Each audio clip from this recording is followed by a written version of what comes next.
عمرك فكرت مره في يوم من الايام انك تشتري حاجه اونلاين وتلاقي نفسك اتعرضت لعمليه نصب؟ لا ومش اي عمليه نصب، دي اذكى عمليه نصب انت ممكن تشوفها على الانترنت، وما كنتش اتوقع نهائي انها تحصل معايا، بس حصلت. فخليني احكي لك القصه بسرعه. بقالي فتره كبيره جدا بدور وببحث على اسعار وعلى صفحات خاصه ببيع اجهزه ابل وخصوصا الايفون، وده بسبب ان كان في مشروع انا بخطط له بقالي فتره كبيره جدا. يعني من متطلبات المشروع دوت ان انا يكون معايا جهاز ابل او جهاز ايفون، لحد ما لقيت صفحه موجوده على التليجرام. الصفحه دي اسمها جولدن ستارز. الصفحه دي متخصصه في بيع الاجهزه الايفون، بس الكلام ده ظاهريا، انما من جوه هو عكس كده تماما. الصفحه دي صفحه نصابه وكل حاجه مكتوب عليها هي عباره عن نصب، مفيش اي شيء له علاقه بالواقع من الكلام اللي مكتوب على الصفحه دي. المهم الصفحه دي كنت بتابعها لان كان عليها بوستات من 2024 شهر 3 اللي هو تقريبا بتاريخ تصوير الفيديو ده حاليا هي بقى لها سنه. المهم الصفحه دي بدات ان هي تعمل عروض تسمى بعروض الهدايا من بدايه شهر رمضان. العروض دي كانت عباره عن عدد محدود من الاجهزه، وكانت بتنزل بسعر تقريبا مجنون قوي، اللي هو اسعار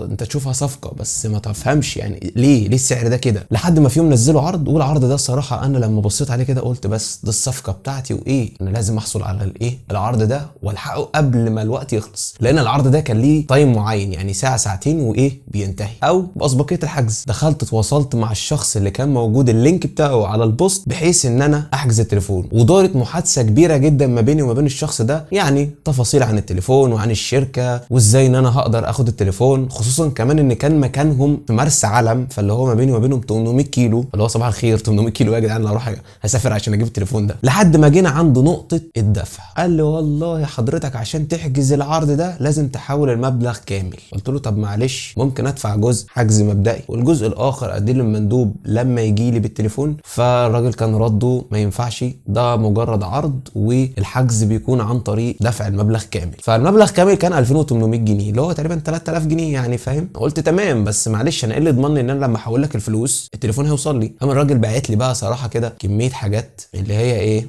انت لو مكاني هتقتنع. بعت لي البطاقه الضريبيه بتاعت المحل والرقم الضريبي واسماء الملاك، الملك الاول والملك الثاني، وقال لي احنا شركه استيراد وتصدير ولنا اسمنا في السوق ومش عارف ايه والكلام ده كله، وعمل لي البحر طحينه حرفيا، وانا اقتنعت، انا اشتريت بامانه. قلت له تمام ماشي وانا هبعت لحضرتك الفلوس دلوقتي، وفعلا اخدت الفلوس وقمت محولها على المحفظه بتاعته، ويا ريتني ما كنت عملت كده فعلا.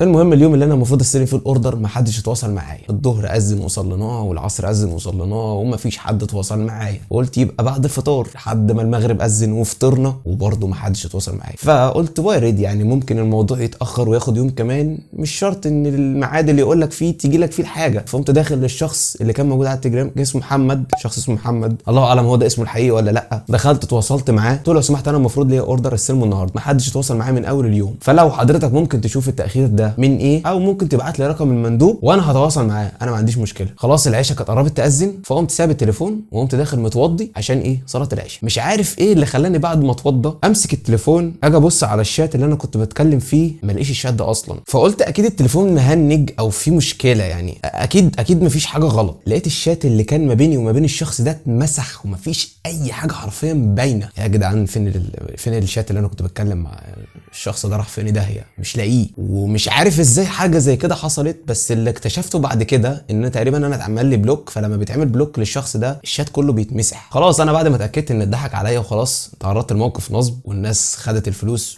وهوبا خلعت، فكان الرد مني ان انا قمت قافل التليفون وقمت رايح مصلي العشاء، ده اهم شيء. وطبعا الانسان ما بيتعلمش ببلاش. اي نعم الموضوع في بدايته انا كنت متضايق، دي حاجه اكيده، لان زي ما قلت في البدايه خالص ان الفلوس بتاعت الحاجه دي كانت فلوس لمشروع ما انا كنت بخطط له بقالي فتره، والفلوس دي ما جاتش بالساهل، الفلوس دي جت بتعب وشغل وسهر زيها زي اي شغل انت بتكافح فيه. وخلاص بقى انا خلاص اتاكدت ان انا مش هقدر اعمل اي حاجه تاني اكتر من ان انا ادعي ربنا سبحانه وتعالى، ومتاكد ان ربنا سبحانه وتعالى هيعوضني خير، دي حاجه اكيده. طيب كل اللي انا طالبه منك حاليا هو انك لازم اول حاجه تعمل ريبورت للصفحه دي، عشان الصفحه دي لازم تتقفل، لان كل ما عدد الريبورتس يزيد على صفحه معينه ان شاء الله نكون سبب في انها تتقفل نهائي. كل اللي عليك ان انت هتدوس على اللينك اللي موجود في البايو، هينقلك على الصفحه اللي قدامك دي، هتيجي عند كلمه اعمل ريبورت هنا وتدوس عليها، تختار اوبن، او فتح، وبعد كده تيجي عند الثلاث شرط اللي موجودين فوق على اليمين وتختار فتح في المتصفح، هينقلك مباشره على الصفحه اللي على التليجرام. تيجي عند الثلاث شرط اللي موجودين فوق على اليمين وتختار ريبورت او ابلاغ، وبعد كده تيجي عند اذرز او اخرى وتكتب في الخانه دي نصابين، وبعد كده تعمل سند ريبورت او ارسال التقرير.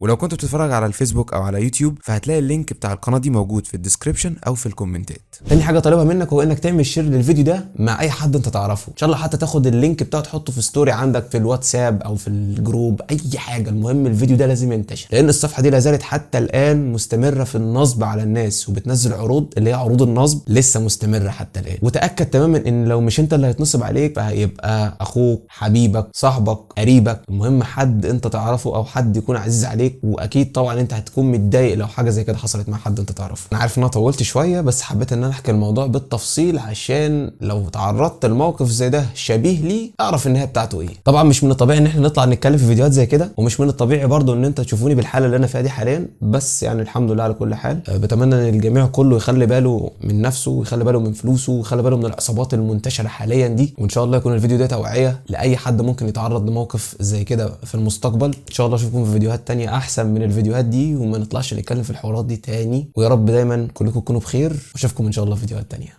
بيس.